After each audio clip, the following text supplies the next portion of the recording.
I called him the conscience of the law school. And it's not that he told people what to think, but what he constantly did, and this was more by his example versus what he was telling us, that as attorneys we do have an obligation, all of us, to see that justice is done. And there's different ways that you can do that, and he doesn't preach as to what way to do it, but just to say, look into your heart and figure out, how you do that. His scholarship was not editing other people's thought. It was originating new ways of thinking about the law, helping people understand and get a broader understanding of what the law could be.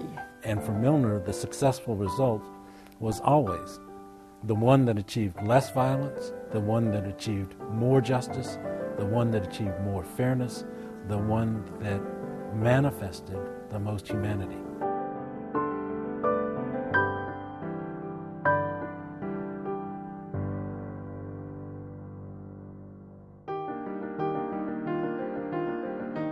There was an amazing array of teachers at Harvard Divinity School in 1959, 60, 61 when he was there.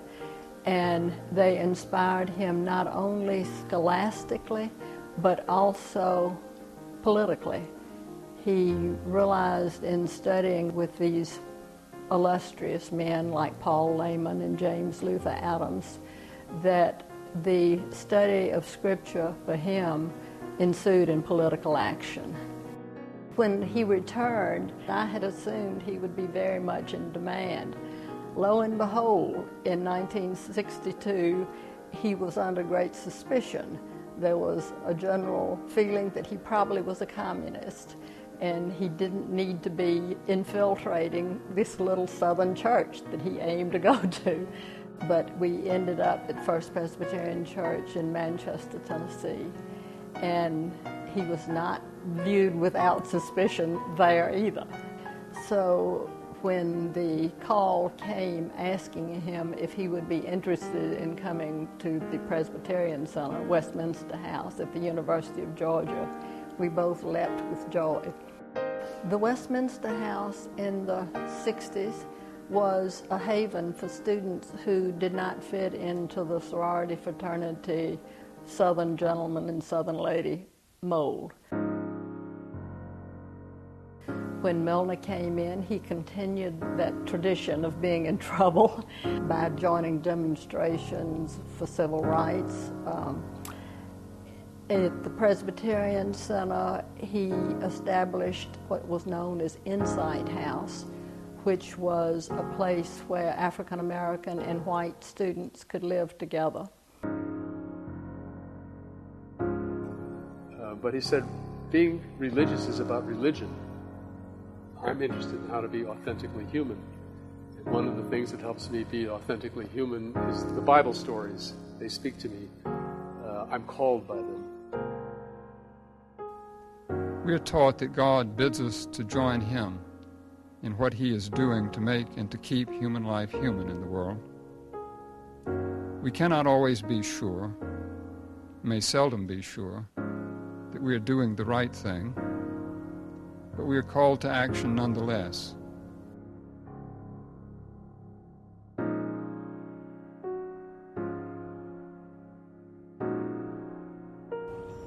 In 1968, the legacy of segregation continued, and the Georgia delegation to the Democratic National Convention had been selected by a small group of those old-line segregationists in the Democratic Party, and it was chaired by Lester Maddox. And a young legislator named Julian Bond put together a challenge delegation. And a young preacher named Milner Ball was part of that challenge delegation that went to the 1968 Democratic Convention and said, this is not just. That delegation does not represent the people of Georgia.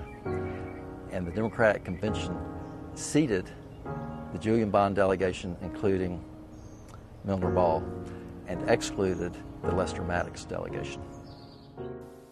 It was not a choice to change from the ministry into law because Milner was fired. And he was fired after attending the 68 Democratic Convention in Chicago. I got a call from Milner saying, I'm not coming straight to Florida, I'm coming to Athens first, and I'm enrolling in law school. Preaching is too slow a way to effect the changes that need to be made.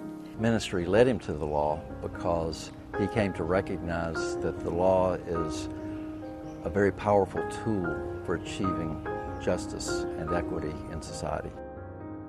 I first read Milner's Lying Down Together, which is about metaphor. But one of the central things that he argues in that book is that the metaphor for law is wrong, because the central metaphor is a foundation or a rock or something solid and immovable.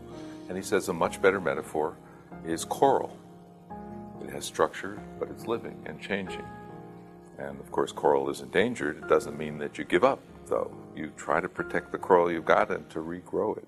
I would sign up for a class like race and law, and then I would go to class, and the first day I find out that Professor Ball said we needed a race and law class, and he created one. Over the course of his time at the law school, you saw him teaching environmental law before anyone else taught it, teaching out of materials that he created himself. You saw him teaching Native American law in the same way. He wrote an article in the American Bar Foundation Journal that really did make a difference and changed the way the case books subsequently were written, at least for a while, and certainly the way a lot of law students learned about constitutional law. Even while law schools suggest to you that there are two perfectly justifiable and opposing positions and you could argue either one. And you spend 3 years doing that, and yet there's Milner Ball telling you no, if you just keep searching within yourself, you'll find what's really for the greater good. He transformed his jurisprudence course into a public interest practicum. He said that he would take his students out of the law school into the streets of Athens, to homeless shelters and soup kitchens. And he, in writing about what he did, he said that the really important jurisprudential questions that I have my students ask themselves is, who am I as a lawyer? And what is it I do when I do law?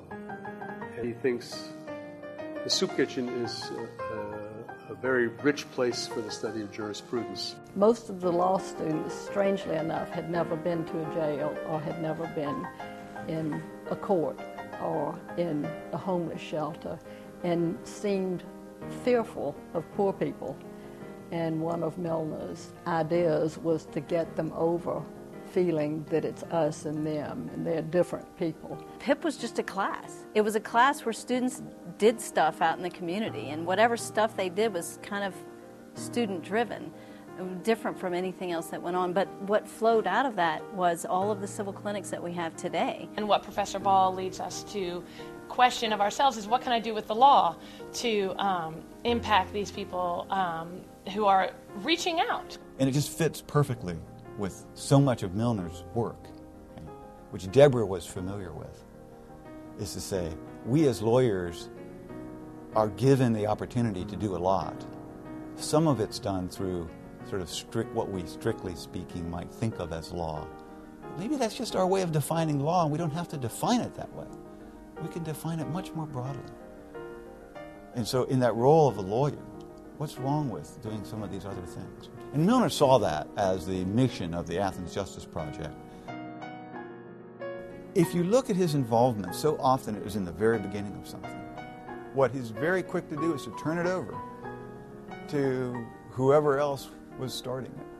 And so one day at one of the meetings, Milner kind of, cleared his throat and said, the general has trained its troops and it's time to get on the battlefield. What he's been able to do is be the wind at our back.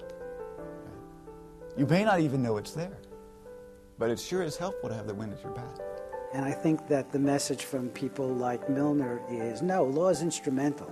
Law is one means, and not nearly the only means, but one important means of fighting for social justice and doing what's right. There is no way to calculate the impact that Milner Ball has had for the good of this community.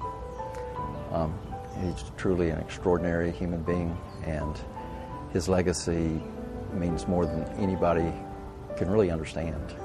Milner influenced us to look at the world and to take the approach that if you place small rocks in a river, eventually you can change the course of that river.